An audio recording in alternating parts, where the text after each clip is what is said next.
এক ভণ্ড বাউল আল্লাহর শানে বেয়াদবি করছে, শুনছেন? এইরকম বেয়াদবি আমার আত্মহত্যা করতে মন চায়, সহ্য হয় না,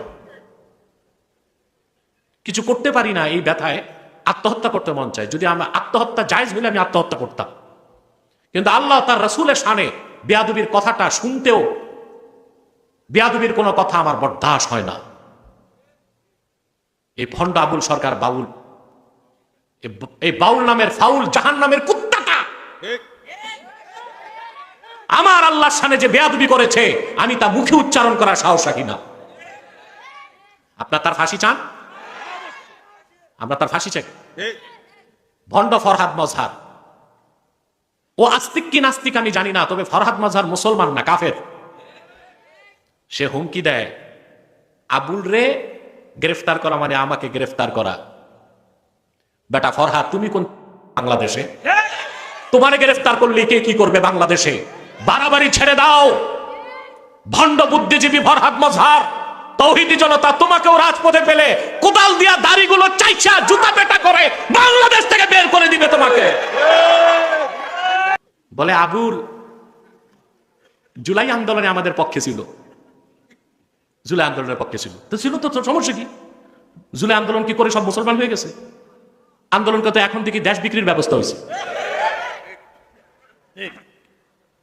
আল্লাহর শানে এত বড় বেয়াদবি, তাকে তো প্রকাশ্যে তাকে করা যায় ভণ্ড বাউলকে, অথচ হুমকি দিচ্ছে নাস্তিকরা, বামরা আর কথিত ভণ্ড বুদ্ধিজীবী ফরহাদ মজহার, তাকে ছাড়তে হবে। ছাড়া তো যাবেই না, সরকারকে বলছি তাকে গ্রেফতার করেছে, এবার তার সর্বোচ্চ শাস্তি মৃত্যুদণ্ড কার্যকর করতে হবে। এখন আসেন, এই কথিত কিছু ইসলামপন্থী কিছু মৌলবী, মোটা মাথার মৌলবী আছে কিছু, জোর সব গলায় আর তলায়, মাথায় কোনো জোর নাই, এরকম মৌলবী আছে যে চিনেন বাংলাদেশে। এইসব মৌলবী আর কথিত ইসলামপন্থীরাই ফরহাদ মজহারকে মাথায় তুলছে। আজকে ফরহাদকে ধরো না কেন? আমরা আমাদের চরিত্রকে ঠিক রেখেছি, আমরা শাহরিয়ার কবিরের মতো নাস্তিক কাফেরকে পরাস্ত করেছি, ভারতের দালাল হিসেবে তাকে বয়কট করতে বলেছি, জাতিটা শুনেছে। কিন্তু তোমরা ফরহাদের বিরুদ্ধে কথা বলো না, মৌলবীরা কেন? জানি ফরহাদ হচ্ছে আমেরিকার সিআইএর এজেন্ট। তোমরা তো তোমাদের আব্বাকে খেপাইবা না জানি, ক্ষমতায় যাবা কেন? এই দুই চারটা মৌলবীর দুশ্চরিত্র, ক্ষমতার লিপ্সা, পয়সার লিপ্সাই এই দেশে ইসলামী আন্দোলনকে সফল হইতে দেয় না।